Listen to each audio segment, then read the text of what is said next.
কি ভাই দেখেন কি? ভাবছি ছাদে ওঠা যায় কি করে। ভেতরে লিফট আছে তো, চলে যান। লিফট দিয়ে তো সবাই ওঠে, আমি এমনি উঠতে চাই। ও, হাইটটা কত জানতে পারলে ভালো হতো।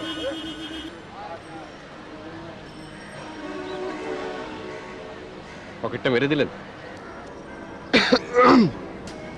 প্রতিভাটা অন্য জায়গায় লাগান না কেন? হাত মেলান। না মেলান, না, বলছি মেলান। এরে বাপরে!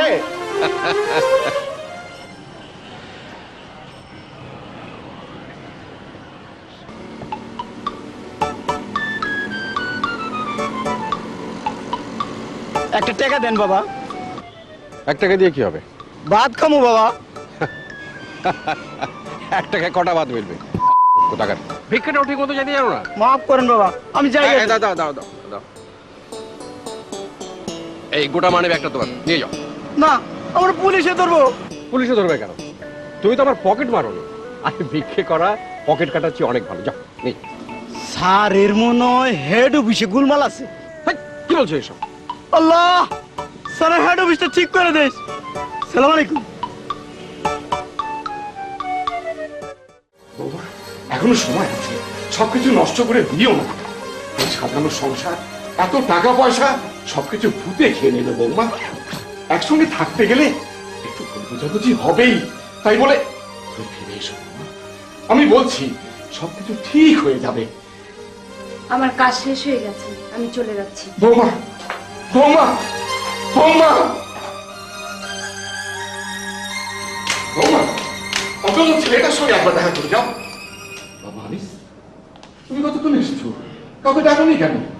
বৌমা এসেছে কতদিন পর। চিনতে পারছো না? বাবা, এবার যে করেই হোক বৌমাকে তুমি যেতে দিও না। জাফর চাচা, হ্যাঁ, আপনি আপনার কাজে যান। আমার আর কি কাজ আছে বাবা? মৃত্যুর সময় তোমার বাবা আমাকে যে দায়িত্ব দিয়ে গিয়েছিলেন, আমি তার কিছুই পালন করতে পারিনি। এবার এবার তোমরা আমাকে ছুটি দাও বাবা, ছুটি দাও। আমার কিছু জিনিস আমি নিয়ে গেলাম, ভয় নেই, তোমাদের কোনো কিছুতে আমি হাত দিইনি। এসবই আমার বাপের বাড়ির জিনিস। ফোন করেছো নাকি? কথা বলবে না? তোমার পাগলামিটা আরো বেড়েছে মনে হয়। রোমা,